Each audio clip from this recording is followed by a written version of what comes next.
दर्शकवृन्द नमस्कार। केन्द्रबिन्दु अनलाइन टिभीबाट हरेक दिन बेलुका प्रसारण हुने केन्द्रबिन्दु न्यूजमा तपाईं सम्पूर्णलाई स्वागत गर्न चाहन्छु। म छु सिमरन स्याङ बतामङ। केन्द्रबिन्दु न्यूजमा हामी दिनभरिका टप 5 खोजमूलक तथा महत्त्वपूर्ण समाचारहरू सम्प्रेषण गर्ने गर्छौं। सुरु गरौं आजका समाचारहरूका प्रमुख शीर्षकबाट। लकडाउन खुकुलो भएसँगै अब उद्योग कला कारखाना खोल्न पाइने व्यवसायीद्वारा स्वागत। ओली र प्रचण्ड बीच फेरि सहमति। स्थायी कमिटिको बैठक छिट्टै बस्ने। देशभर 68,602 जनाको कोरोना परीक्षण। सांसदहरूको पनि कोरोना परीक्षण सुरु। एसईई परीक्षा खारेज गर्न गगन थापाको माग। परीक्षालाई समसामयिक बनाउन सांसदहरूको सुझाव। र संक्रमण कालको व्यवस्थापनमा सावधानी नअपनाए जोखिम दोहोरिन सक्ने WHO को चेतावनी। दर्शकवृन्द, आज वैशाख पूर्णिमा अर्थात् 2564 बुद्ध जयन्ती। ईसा पूर्व 563 मा आजकै दिन सिद्धार्थ गौतमको जन्म लुम्बिनीमा भएको थियो। बुद्ध जयन्तीका दिन बुद्धको जन्मस्थल लुम्बिनीमा माया देवीको मन्दिर लगायत देशभरका बौद्ध विहार तथा गुम्बाहरूमा दर्शन, पूजापाठ र प्रार्थना गरी मनाउने प्रचलन रहँदै आएको छ। यस वर्ष भने कोरोना भाइरस संक्रमणको महामारी रोकथाम तथा नियन्त्रणका लागि देशव्यापी रूपमा गरिएको लकडाउनको कारण कुनै सार्वजनिक कार्यक्रम नगरी बुद्ध जयन्ती मनाइएको छ। अब सुरु गरौं आजको बुलेटिन। दर्शकवृन्द, विश्व स्वास्थ्य संगठनले लकडाउन अन्त्य गर्दा विशेष ध्यान दिन आग्रह गरेको छ। WHO ले संक्रमण कालको व्यवस्थापन सावधानीका साथ नगरिए पुनः जोखिम निम्तिन सक्ने चेतावनी दिएको छ। हेरौं पूरा समाचार। विश्व स्वास्थ्य संगठन WHO ले कोरोना भाइरस महामारीको सावधानीपूर्वक व्यवस्थापन नगरी जोखिम दोहोरिन सक्ने चेतावनी दिएको छ। WHO का महानिर्देशक डाक्टर टेक्रोज अध्यानोम गेब्रेसोसले महामारीबाट मुक्त हुने क्रममा रहेका देशहरूले संक्रमण कालको व्यवस्थापन अति सावधानीपूर्वक गर्नुपर्ने बताएका हुन्। लकडाउन हटाउने क्रममा रहेका देशहरूले विशेष सतर्कता अपनाउन सके पुनः संक्रमण फैलन सक्ने बताएका हुन्। उनले लकडाउन अन्त्यका लागि पनि चरणबद्ध प्रक्रिया अपनाउनु पर्ने बताएका छन्। कोरोना भाइरसबाट विश्वभर 38,22,000 भन्दा बढी संक्रमित भइसकेका छन्। त्यस्तै कोभिड-19 बाट 2,65,000 भन्दा बढीले ज्यान गुमाइसकेका छन्। त्यस्तै करिब 13,04,000 भन्दा बढी संक्रमित निको भएका छन्। चीनको वुहानबाट फैलिन थालेको कोरोना भाइरसले पछिल्लो समय युरोपलाई केन्द्रबिन्दु बनाइरहेको छ। युरोपमा मात्र 15,25,000 भन्दा बढी संक्रमित भएका छन् भने त्यहाँ मृत्यु हुनेको संख्या 1,46,000 नागेको छ। सबैभन्दा बढी संक्रमण देखिएको अमेरिकामा 12,63,000 भन्दा बढी संक्रमित फेला परेका छन्। त्यहाँ मृत्यु हुनेको संख्या 74,800 नागेको छ। छिमेकी मुलुक भारतमा संक्रमितको संख्या बिहीबारसम्म 52,952 पुगेको स्वास्थ्य तथा परिवार कल्याण मन्त्रालयले जनाएको छ। बिहीबार बिहानको तथ्याङ्क अनुसार यस संक्रमणबाट मृत्यु हुनेको संख्या 1,783 पुगेको छ। भारतमा बिहीबार बिहानसम्म यो रोगका 35,902 जना संक्रमितहरू अस्पतालमा उपचार गराइरहेका छन्। कोरोना भाइरसको संक्रमण फैलन सक्ने भन्दै सरकारले यस वर्षको एसईई परीक्षा स्थगित गरेको थियो। उक्त परीक्षा अब कहिले हुन्छ भन्ने कुनै ठेगाना छैन। सांसदहरूले भने कोरोना भाइरसको महामारीलाई अवसरको रूपमा लिई एसईई परीक्षा खारेज गर्नुपर्ने बताएका छन्। हेरौं यसै विषयमा तयार पारिएको यो रिपोर्ट। कोरोना भाइरसका कारण प्रभावित माध्यमिक शिक्षा परीक्षा एसईईलाई खारेज गर्नुपर्ने माग सांसदहरूले गरेका छन्। नयाँ शिक्षा नीति बनिसकेपछि पनि एसईईलाई एसएलसी जस्तै महत्त्व दिएर परम्परागत ढंगबाट सञ्चालन गर्न नहुने माग सांसदहरूले गरेका हुन्। प्रतिनिधि सभाको शिक्षा तथा स्वास्थ्य समितिमा सांसदहरूले एसईई परीक्षाको अवधारणा परिवर्तन गर्ने अवसर अहिले मिलेको उल्लेख गर्दै नयाँ शिक्षा नीति अनुसार अगाडि बढ्नुपर्ने बताएका हुन्। सांसद गगन थापाले अहिले एसईई परीक्षा खारिज गर्नुपर्ने बताए। अहिले त्यसका लागि कोरोना भाइरस संक्रमणले एउटा मौका दिएकोले त्यसको प्रयोग गर्नुपर्ने उनले बताए। परीक्षाको सन्दर्भमा मेरो कुरा छ। परीक्षाको सन्दर्भमा मेरो त एकदम मलाई लागेको कुरा यो मौका हो। यो एसईई परीक्षालाई खारिज गर्ने मौका हो। सांसद जीवनराम श्रेष्ठले शिक्षा नीति र ऐन नयाँ बने पनि एसईई परम्परागत ढंगबाट सञ्चालनमा रहेको बताए। अहिलेको परिस्थितिले अवसर प्रदान गरेको उल्लेख गर्दै उनले नयाँ शिक्षा नीति र ऐन अनुसार यसलाई नयाँ ढंगले अगाडि बढाउनु पर्ने बताए। सरकारले निर्णय गरेर नीतिगत रूपमै यसलाई अगाडि बढाउनु पर्ने श्रेष्ठको भनाइ छ। हामीले एउटा ऐन एक ढंगबाट बनाइसक्यौं, नीति एक ढंगबाट ल्याइसक्यौं, तर हामी तीनिर अड्केर बसेका छौं। त्यही परम्परागत खालको चाहिँ आइरन गेट भन्ने ढंगबाटै हामीले लिइरहेका छौं। अब यो आइरन गेट हो कि होइन भन्दाखेरि अहिले त हाम्रो नयाँ जुन चाहिँ शिक्षा नीति अनुसार त होइन। सांसद भैरव बहादुर सिंहले एसईई परीक्षा पहिलेको एसएलसी जस्तो बोर्ड परीक्षा नभएर माध्यमिक परीक्षा मात्र भएकाले कक्षा 9 को जस्तो परीक्षाको ढाँचामा लिएर जानुपर्ने बताए। यो एसई परीक्षा भनेको 9-10 को जस्तै गरेर यिनीहरूले एउटा यो एसई परीक्षा भनेको 10 को बोर्ड भन्ने किसिमको नै होइन। माध्यमिक परीक्षा हो, माध्यमिक विद्यालयको हो, त्यो पहिलेका जस्तो एसएलसी होइन, एसएलसी जस्तो गरेर इन्टरमा ब्याचलरमा भर्ना हुने पनि होइन।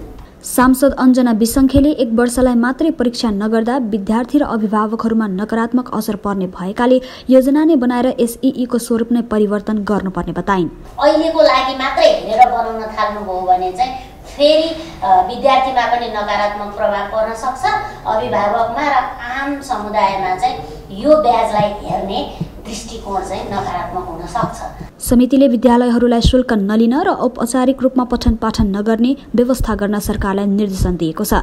महामारीको समयमा परीक्षा, विद्यार्थी भर्ना र औपचारिक पठन पाठन नगराउने व्यवस्था गर्न सरकारलाई निर्देशन दिएको हो। दर्शकबिन, कोरोना भाइरसको रोकथाम तथा नियन्त्रणका लागि सरकारले देशभर परीक्षण जारी गरेको छ। यद्यपि परीक्षणको दर सुस्त रहेको गुनासो बढ्दो छ। यता प्रतिनिधि सभा र राष्ट्रिय सभाका सांसदहरूको पनि कोरोना भाइरस परीक्षण सुरु गरिएको छ। प्रस्तुत छ यसै विषयमा तयार पारिएको यो रिपोर्ट। बिहिबारको तथ्याङ्क अनुसार देशभर कोरोना भाइरसको 68,602 परीक्षण गरिएको छ। बिहिबार स्वास्थ्य तथा जनसङ्ख्या मन्त्रालयका प्रवक्ता डाक्टर विकास देवकोटाले नियमित पत्रकार सम्मेलन मार्फत दिएको जानकारी अनुसार सो संख्या आरडीटी र पीसीआर दुवैको रहेको छ। प्रवक्ता डाक्टर देवकोटाले दिएको जानकारी अनुसार देशभर 14,509 पीसीआर परीक्षण गरिएको छ भने 54,093 आरडीटी परीक्षण गरिएको छ। त्यस्तै पछिल्लो 24 घण्टामा 1450 जनामा कोरोना भाइरसको नमुना परीक्षण गरिएको छ। देशभर क्वारेन्टाइनमा रहेको संख्या 17,372 रहेको छ भने आइसोलेसनमा हुनेको संख्या 133 रहेको छ, जसमा उपत्यकामा 3 र उपत्यका बाहिर 130 जना रहेका छन्। यसैबीच शुक्रबारदेखि सुरु हुने संघीय संसदको बजेट अधिवेशन अघि प्रतिनिधि सभा र राष्ट्रिय सभाका सांसदहरूको कोरोना भाइरस परीक्षण सुरु गरिएको छ। सांसदहरूलाई कोरोना भाइरसको संक्रमण भए नभएको परीक्षण पीसीआर प्रविधिबाट हुनेछ। त्यसका लागि बिहिबार बिहान 10 बजेदेखि राष्ट्रिय सभा सांसदहरूको र 11 बजेदेखि प्रतिनिधि सभा सांसदहरूको स्वाब सङ्कलन गरिएको छ। राष्ट्रिय सभाका अध्यक्ष गणेश प्रसाद तिमिल सिन्हाले सबै सांसदहरूको महत्त्वपूर्ण काम भएको र हाउस सञ्चालन गर्नुपर्ने अवस्थामा सबै जिल्लाबाट आएका सांसदहरू हुने भएकाले स्वाब परीक्षण आवश्यक रहेको बताए। अब सांसदहरूको सबैको गर्नुपर्ने एउटा महत्त्वपूर्ण कारण छ, किनकि सांसदहरू देशभरिबाट आउनु भएको छ, सबै काठमाडौँमा बस्नु भएको छैन।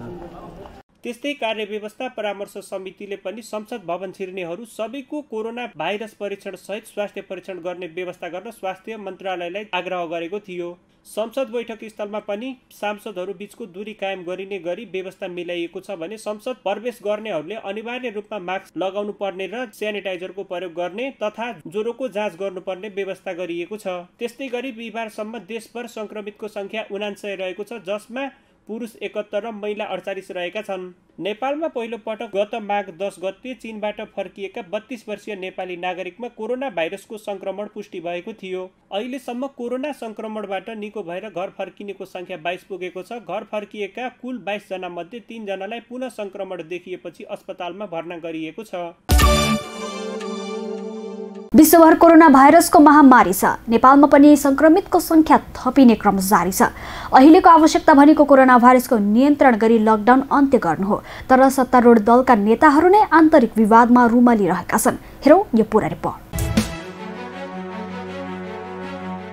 नेकपाका कार्यकारी अध्यक्ष पुष्पकमल दाहाल प्रचण्डले स्थायी कमिटीको बैठक केही दिनमा बस्ने बताएका छन्। बिहिबार सञ्चारकर्मीसँग कुरा गर्दै उनले सो कुरा बताएका हुन्। आन्तरिक क्रियाकार्य नपुगेकाले बिहिबारका लागि बोलाइएको पार्टीको स्थायी कमिटीको बैठक स्थगित गरिएको उनको भनाइ छ। अब अलि गृहकार्य नपुगेकै हो मुख्य रूपमा, त्यसकारण दुईटा अध्यक्षले 1-2 दिनभित्र हामी बोलाउँछौँ। उनले अर्का अध्यक्ष एवं प्रधानमन्त्री केपी शर्मा ओलीसँग छलफल गरेर स्थायी कमिटीको बैठक छिट्टै बोलाउने जानकारी दिए। बुधबार सचिवालय बैठकपछि दुई अध्यक्ष बीच भएको भेटवार्तामा तत्कालका लागि स्थायी कमिटीको बैठक रोकी केही समयपछि बोलाउने सहमति भएको थियो। बुधबार प्रचण्डसँग कुरा गर्दै ओलीले अहिले पुरै देश कोरोनासँग लडिरहेको र सरकारले नीति तथा कार्यक्रम ल्याउनु पर्ने संवैधानिक बाध्यता भएकाले स्थायी कमिटीको बैठक तत्कालका लागि रोक्न आग्रह गरेका थिए। ओलीको आग्रहपछि बिहिबार बिहान 11 बजे पार्टी कार्यालय धुम्बाराईमा तय भएको बैठक स्थगित गरिएको थियो। यता नेपाल दाहाल पक्षका 20 जना स्थायी कमिटी सदस्यले तत्काल स्थायी कमिटीको बैठक बोलाउन माग गरेका छन्। बिहिबार दिउँसो पार्टी कार्यालय धुम्बाराईमा जम्मा भएको उनीहरूको समूहले स्थायी कमिटीको बैठक बोलाउन ढिला गर्न नहुने उल्लेख गरेका छन्। यसअघि वैशाख 10 गते भीम रावल, सुरेन्द्र पाण्डे, मातृका यादव, टोप बहादुर रायमाझी, अष्टलक्ष्मी साक्य लगायतका 20 जना नेपाल दाहाल पक्षका सदस्यले तत्काल पार्टीको स्थायी कमिटी बैठक बोलाउन माग गरेका थिए। त्यस्तै गरी प्रदेश नम्बर 1 का मुख्यमन्त्री शेरधन राईले पनि अहिले स्थायी कमिटीको बैठक आवश्यक नभएको बताएका छन्। बिहिबार केन्द्रबिन्दु टेलिभिजनसँग अन्तर्वार्ता दिँदै मुख्यमन्त्री राईले सो कुरा बताएका हुन्। सरकारले कोरोनाको रोकथाम र आगामी वर्षको बजेटको तयारी गर्नुपर्ने भएकाले केही समय स्थायी कमिटीको बैठक सार्नुपर्ने उनको भनाइ छ। स्थायी कमिटी बैठक अब आज बस्न जरुरी थियो कि थिएन, अब एजेन्डा के हो? किनभने केन्द्रीय कमिटीको बैठक सम्पन्न भएको 2-3 महिना भएको छैन। त्यो केन्द्रीय बैठकले सम्पूर्ण मतलब चाहिँ सरकारको नेकपाको चाहिँ सम्पूर्ण चाहिँ कामहरूको चाहिँ गतिविधि मूल्याङ्कन र समीक्षा चाहिँ गरिसकेको छ। एकदम सकारात्मक मतलब चाहिँ उपलब्धिहरूका साथमा चाहिँ सरकारले काम गरेको निष्कर्ष केन्द्रीय कमिटीको बैठकले निकालेको छ। ती उपलब्धिहरूलाई गाउँ गाउँमा घर घरमा लिएर जाने चाहिँ सङ्कल्प र अठोट सहितको अभियानको घोषणा गरेको छ नेकपाले। दर्शकवृन्द, अब आजको टप 1 न्युजको पालो। सरकारले लकडाउनको अवधि जेठ 5 गतेसम्म कायम गरेको छ, तर सरकारले यस अवधिमा पनि विभिन्न 44 प्रकारका उद्योगहरू खोल्न पाउने व्यवस्था गरेको छ।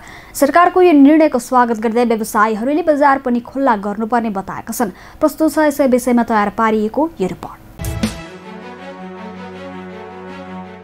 भोलि शुक्रबारदेखि विभिन्न 44 प्रकारका उद्योगहरू खोल्ने सरकारी निर्णयको व्यवसायीहरूले स्वागत गरेका छन्।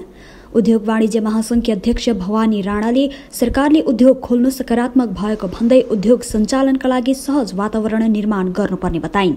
त्यसैगरी उद्योग परिसंघका अध्यक्ष सतीश कुमार मोरको राज्यले अर्थतन्त्र चलायमान गर्न लकडाउन खुकुलो गरेको प्रति खुशी व्यक्त गर्दै तर बजारप्रति पनि खुकुलो गर्नुपर्ने बताए। उद्योग पनि खोल्ने र बजार पनि खोल्ने गर्दा अर्थतन्त्र चलायमान बनाउन सजिलो हुने उनको भनाइ छ। Nepal automobiles association of Nepal नाडाका अध्यक्ष कृष्ण प्रसाद दुलालले सरकारको निर्णयलाई स्वागत गरेको बताए। अध्यक्ष दुलालले लामो समयसम्म उद्योग बन्द हुँदा मानिस खाना नपाई मर्ने अवस्था आउन सक्ने भन्दै यस्तो अवस्था आउनुभन्दा पहिले नै सरकारले सही निर्णय गरेको बताए। दूरी कायम गर्दै सुरक्षाका विधि अपनाएर कर्मचारीलाई काममा लगाइने उनले बताए। अर्थतन्त्रमा थप संकट आउन नदिन विश्वका अन्य मुलुकहरूले पनि लकडाउन खुकुलो गर्दै उद्योग व्यवसायहरू खोल्न थालेको बताउँदै नेपाल चेम्बर अफ कमर्सका अध्यक्ष राजेश काजी श्रेष्ठले उद्योग सँगसँगै पसलहरू पनि खोल्न दिनुपर्ने बताए। सरकारले बुधबार खाद्यान्न र अन्य अत्यावश्यक वस्तु उत्पादन गर्ने सहित विभिन्न 44 प्रकारका उद्योग सञ्चालनमा ल्याउने निर्णय गरेको थियो।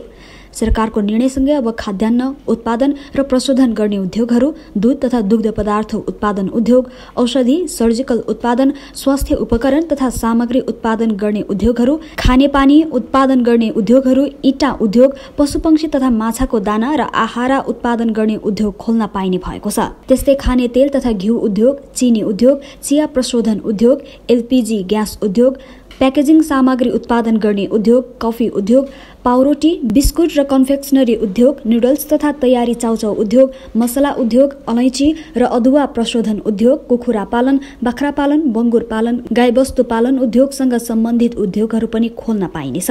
त्यस्तै धान, चामल र चिउरा उद्योग, दाल उद्योग, पशु औषधि र कीटनाशक औषधि सम्बन्धी उद्योग, खानी तथा खनिजजन्य उद्योग, बालुवा प्रशोधन तथा क्रसर उद्योग, सिमेन्ट उद्योग, आइरन तथा स्टिल उद्योग, पेन्टिङ्स रङरोगन उद्योग, जीआई र प्लास्टिक पाइप र फिटिङ्स उद्योग, बिजुलीका केबल तथा विद्युत सामग्रीहरू उत्पादन गर्ने उद्योग, जुस तथा हल्का पेय पदार्थ उद्योग, प्लाइवुड र भेनियर उद्योग, विद्युत उत्पादन, विद्युत सामग्री, ट्रान्सफर्मर तथा प्रसारणसँग सम्बन्धित उद्योगहरू जस्ता पाथा, हेभी मेसिनरी, औजार मर्मत सम्भार, खनिजजन्य उद्योग र खानीहरू, लाइमस्टोन, खरी, डोलोमाइट, रेड क्ले, फलाम लगायत, मिल र काष्ठ उद्योग, अल्मुनियम उद्योग, ग्रिल उद्योग, फोहोर मैला सङ्कलन तथा प्रशोधन उद्योग, ढुवानी तथा कार्गो सेवा उद्योग, मेसिन पार्ट पूर्जा वर्कसप उद्योग, मोटर ग्यारेज वर्कसप उद्योग, मोटर ग्यारेज वर्कसप उद्योग, छापाखाना तथा प्रेस सम्बन्धी उद्योग, सबै खाले वस्तु उत्पादन गर्ने लघु तथा घरेलु उद्योग, विशेष आर्थिक क्षेत्रमा सञ्चालित सबै खाले उद्योग र औद्योगिक क्षेत्रभित्र रहेका सबै खाले उद्योग खोल्न पाइने भएको छ।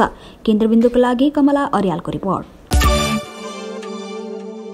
यतिन्जेल केन्द्रबिन्दु न्युज हेरेर साथ दिनुभएकोमा तपाईँ सम्पूर्णलाई धेरै धेरै धन्यवाद। भोलि पुनः यही समयमा आउने बाचा गर्दै छुटिन चाहन्छौँ। नमस्ते। केन्द्रबिन्दु न्युज हेर्दै गर्नुहोला र नयाँ अपडेटका लागि केन्द्रबिन्दु च्यानललाई लाइक, कमेन्ट र सब्स्क्राइब गर्नका साथसाथै www.kendrabindu.com पनि हेर्दै गर्नुहोला।